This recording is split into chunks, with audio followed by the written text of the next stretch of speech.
সম্মানিত ভিউয়ার্স, আপনাদের মাঝে নিয়ে এসেছি একটি ভাইব্রেশন কন্ডম। এই কন্ডমটি ব্যবহারের মাধ্যমে আপনি আপনার সহবাসের সময় 3 গুণ বাড়িয়ে ফেলতে পারবেন।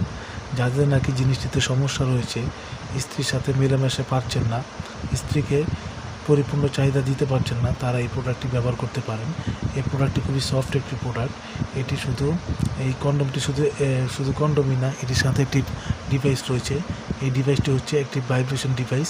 এই যে এই মাথাটুকু দেখতে পাচ্ছেন আপনারা, এই মাথায় চাপ দিলে এটি কি ভাইব্রেশন হয়, আমি আপনাদের দেখাচ্ছি। এই যে দেখেন, এটি ভাইব্রেশন হচ্ছে। এটি আপনার উপরে চাপ দিলে কি আবার বন্ধ হয়ে যাবে। এটি আপনার ভিতরে ঢুকিয়ে এই মাথায় সেট করতে হবে। সেট করে তারপরে আপনি আপনার জিনিসটিতে এই কন্ডমটি সেট করবেন। সেট করে আপনি সহবাসে গেলে আপনার জিনিসটি যদি দুর্বল হয়ে থাকে, আপনার বীর্য যদি বিরহ হয়ে যায়, তারপর ওই ভাইব্রেশনের মাধ্যমে কি আপনি আপনার স্ত্রীর অর্গাজম করতে পারবেন। এতে করে কি আপনার স্ত্রীর সাথে সহবাসটা আপনার পরিপূর্ণভাবে হবে। তো যাদের এই প্রোডাক্টের প্রয়োজন, তারা আমাদের স্ক্রিনে দেওয়া নম্বরে যোগাযোগ করবেন। আমরা সারা বাংলাদেশে হোম ডেলিভারি দিয়ে থাকি। এই প্রোডাক্টের মাধ্যমে আপনি আপনার সবার সময় 3 গুণ বাড়িয়ে ফেলতে পারবেন। তো যাদের প্রয়োজন অবশ্যই আমাদের সাথে যোগাযোগ করবেন। তো ভালো থাকবেন সবাই, ধন্যবাদ।